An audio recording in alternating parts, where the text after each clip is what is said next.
Hello everyone, kilala niyo po ba ito? Isang uri ng seaweeds mga kaibigan na kung tawagin namin ay lato. So ito po ay masarap at masustansya mga kaibigan na isang klase ng seaweeds. At madali lamang po ito, hugasan lamang po ito ng maigi at pagkatapos pwede mo nang kainin. Sausaw lang sa kalamansi at suka. Sold na po mga kaibigan. So nabili ko po yun sa halagang 30 pesos lamang po mga kaibigan. Look at that, masarap po yan. Maalat-alat po siya na masustansya po siya, lalo na sa mga kababaihan. Gamot na daw to sa may mga goiter. So kayong mga babae, kailangan kumain kayo nito mga kaibigan. So ayan po mga kaibigan, nilinis ko na po, inugasan ng maigi at ready to eat na po siya. At ito naman pong isda na salinyasi ay nabili ko sa halagang 70 pesos, 140 po ang isang kilo. Ito po yung ginagawang tuyo. Akalaan nyo yung tuyo, 5 piso ang isa kapag ka-dried na siya. Pero murang-mura lang naman pala ang sariwang isda na to dahil 140 pesos lamang po ang isang kilo. So, uhugasan lamang natin to ng maigi. Hindi na kailangan tanggalan ng laman loob kasi maliliit lamang po naman yan.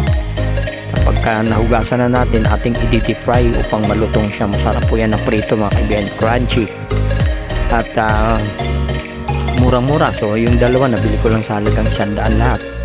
70 yung isda, 30 pesos yung lato.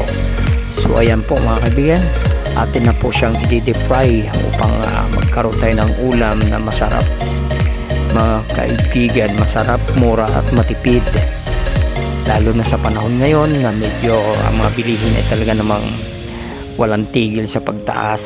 So kailangan maging wise tayo at maging madiskarte at marunong tayong pumili ng ating mga uulamin at kakainin sigun sa ating budget sa pang-araw-araw na ating pagkain mga kaibigan. So ayan na po mga kaibigan, ating i-deep fry at madali lamang po, ilang minuto lamang po, tapos na po siya. Within 30 minutes tapos na po siya lahat, ready to eat na po siya. So deep fry na natin mga kaibigan, nilagyan ng iodized salt or gusto nyo lagyan nyo ng mga kung ano-anong seasoning, pwede naman. Pero ako iodized salt lamang po, kunti lamang po dahil i-dip pa natin yan sa tuyo at kalamansi. Mas malasa siya, mas masarap.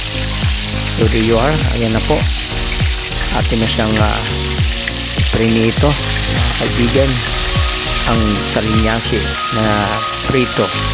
Yan po ay masarap mga kaibigan at murang-mura lamang po siya dahil siguro panahon niya ngayon dagsa, marami sigurong ganitong isda kasi minsan umaabot to ng 160, pero ngayon murang-mura po siya, 140 lamang po. Dito pa po yan binili sa may talipapa dito sa amin. How much mo pag sa Imos mo yan binili, baka 120 to 100 lamang po ang kilo. Kasi dagsa ngayon yan, marami, sagana. So ayan na po ang ating deep fry. Tingnan nyo naman, papalutungin natin. Ayan o, masarap po yan mga kaibigan, lalo na po ang ating kanin ay mainit-init. Ayun, napakasarap po niyan. Tapos magkakamay ka lamang po habang kumakain, di po ba? Dahil ngayong panahon talaga mahirap ang buhay, so kailangan wais tayo. At ito naman ang dayap, gagamitin natin sa halip na gumamit ng kalamansi. Ito na lang dayap, si halos pareho lang naman sila. Pipigain natin at lalagyan natin ng toyo upang dyan natin isasawsaw yung lato at saka yung pritong isda. Hindi po ba? Ang sarap po niyan mga kaibigan. And muli mga kaibigan, please don't forget to subscribe, like and share. At tuloy-tuloy lamang po, marami pa po tayong gagawin mga vlogs, mga simpleng pagkain, simpleng lutuin, madaling luto at matipid, subalit masustansya po mga kaibigan. So ayan na po ang ating finished product mga kaibigan. Tara, let's eat, kain po tayo. Join me, Father.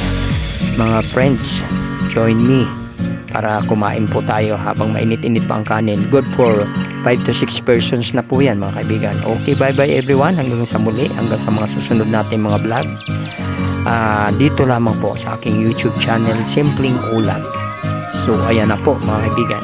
Kain na po tayo. Bye-bye everyone and see you next vlog. God bless everyone.